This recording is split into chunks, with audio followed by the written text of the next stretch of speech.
સુરતના વેસુ વિસ્તારમાં આજે એક મંદિરની બહાર ખતરનાક અકસ્માત સર્જાયો હતો। કાશી વિશ્વનાથ મંદિરની બહાર ભિક્ષા માંગતા વૃદ્ધ મહિલાને કાર ચાલકે કચડી નાખતા મોતને ભેટ્યા છે। આ સમગ્ર ઘટનાના સીસીટીવી ફૂટેજ સામે આવ્યા છે। હાલ પોલીસે લાશને પીએમ અર્થે ખસેડી તપાસ હાથ ધરી છે। મળતી માહિતી પ્રમાણે 85 વર્ષીય ગંગાબેન મરાઠી નામના વૃદ્ધ મહિલા સુરતના વેસુ વિસ્તારમાં આવેલા કાશી વિશ્વનાથ મંદિરની બહાર ભિક્ષા માંગી પોતાનું ગુજરાન ચલાવી રહ્યા હતા। ગંગાબેન મરાઠી મંદિરની બહાર જ રહેતા અને ત્યાં જ ભિક્ષા માંગતા હતા। આજે સવારે રાબેતા મુજબ તેઓ પોતાની જગ્યા પર ભિક્ષા માંગવા માટે બેઠા હતા। આ દરમિયાન કારનો ચાલક ફૂલ સ્પીડમાં ધસી આવ્યો હતો અને ગંગાબેનને અડફેટે લઈ લીધા હતા।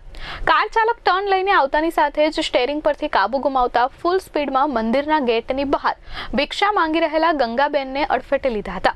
વૃદ્ધાને અડફેટે લઈ તેમને મંદિરના ગેટની સાથે કચડી નાખ્યા હતા। આ ગંભીર અકસ્માતને પગલે આસપાસના લોકો દોડી આવ્યા હતા। જોકે તે પહેલા જ કાર ચાલક અને કારમાં સવાર 2 જેટલા યુવાનો કાર મૂકીને ભાગી ગયા હતા।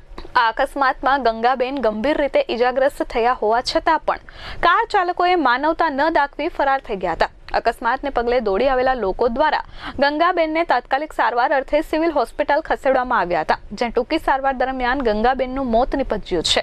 આ સમગ્ર ઘટના ત્યાં લાગેલા સીસીટીવી કેમેરામાં કેદ થઈ ગઈ છે। હાલ સમગ્ર મામલે વેસુ પોલીસે ગુનો નોંધી તપાસ હાથ ધરી છે અને કારને કબજે લીધી છે। Bureau report S24 news Surat.